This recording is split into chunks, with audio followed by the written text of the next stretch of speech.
ISKCON শব্দটির আড়ালে রয়েছে ভয়ঙ্কর ফাঁদ। কিরকম ভয়ঙ্কর ফাঁদ একটু আমরা আলোচনা করে আসি। প্রতিটি সংগঠনের একটি উদ্দেশ্য থাকে এবং ইসকনেরও উদ্দেশ্য আছে। এরা 7টি উদ্দেশ্য নিয়ে সংগঠনটি প্রতিষ্ঠা করেছিলেন। এদের 7টি উদ্দেশ্যের ভিতর 3 নম্বর উদ্দেশ্যে শেষ অংশে বলা হয়েছে প্রতিটি জীব হচ্ছে পরমেশ্বর এবং শ্রীকৃষ্ণের বিভিন্ন অংশ। অর্থাৎ এরা বোঝাতে চেয়েছেন প্রতিটি জীব হচ্ছে স্রষ্টার সমতুল্য, অর্থাৎ জীব হত্যা মহাপাপ। তাহলে এরা কেন চট্টগ্রামে অ্যাডভোকেট আলিফকে হত্যা করলো এবং ইন্ডিয়াতে মুসলিমদেরকে হত্যা করে এরা? তাহলে এদের উদ্দেশ্যের সঙ্গে তো এদের কোনো মিল নেই। মিল না থাকার কিছু কারণ আমরা একটু পিছনের দিক থেকে যদি ফিরে আসি, তাহলে এই সংগঠনটা প্রতিষ্ঠা হয়েছে 1966 সালে নিউ ইয়র্কে। এর প্রতিষ্ঠাতা ছিল প্রভুপাদ। তাহলে ভারত হচ্ছে পৃথিবীর একমাত্র হিন্দু রাষ্ট্র। এই রাষ্ট্র বাদ দিয়ে কেন নিউ ইয়র্কে এটা প্রতিষ্ঠা হয়েছে? তাহলে এখানে কাদের হাত রয়েছে? আমি তথ্য উপাত্ত নিয়ে কথা বলছি এবং দায়িত্ব নিয়ে কথা বলছি। আপনারা যদি এই বিষয়টি গবেষণা করেন অবশ্যই পেয়ে যাবেন। এখানে এই ইসকনটি মূলত প্রতিষ্ঠা হয়েছে ইহুদিদের হাতে। ইহুদিদের হাতে কেন প্রতিষ্ঠা হলো? ইহুদির অত্যন্ত মেধাবী জাতি এবং ব্রিলিয়ান্ট জাতি, লেখাপড়া করে, ওরা গবেষণা করে।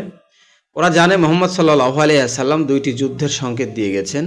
একটা হচ্ছে বাইতুল মুকাদ্দাস, যেটা ফিলিস্তিনে যে যুদ্ধটা এখন চলমান, আর একটা হবে গাজওয়াতুল হিন্দ। শেষ জামানায় এই 2টি যুদ্ধ অত্যন্ত ভয়াবহ হবে এবং মুসলিমদের সঙ্গে ইহুদি এবং মোশরেক বলতে এখানে হিন্দুদেরই বোঝানো হয়েছে, এরা মূলত মোশরেক।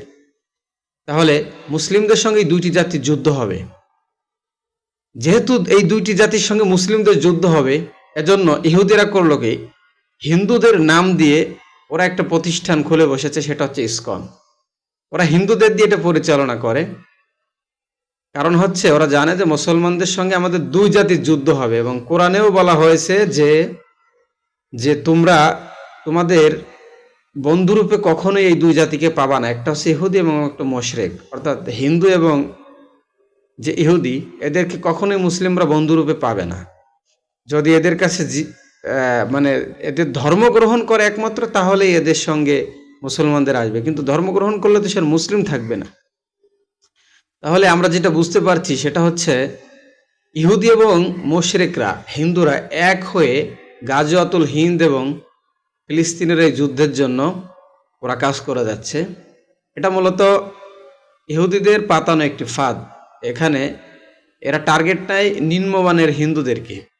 আপনারা একটু ইউটিউবে বা ইউটিউব না, আপনি গুগলে যদি চার্জ দেন তাহলে এগুলো পেয়ে যাবেন, সকল তথ্যগুলো আপনারা পেয়ে যাবেন।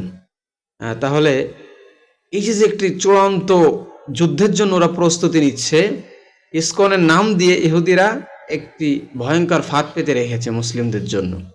এখানে মুসলিমদের সতর্ক হওয়ার এখনো সময় আছে এবং মুসলিমদের গাজওয়াতুল হিন্দের এবং বাইতুল মুকদ্দাসের মুক্তির জন্য যে যুদ্ধ, এই যুদ্ধের প্রস্তুতি নেওয়া অত্যন্ত জরুরি। আল্লাহ রাব্বুল আলামিন আমাদেরকে বোঝার তৌফিক দান করুন। আসসালামু আলাইকুম।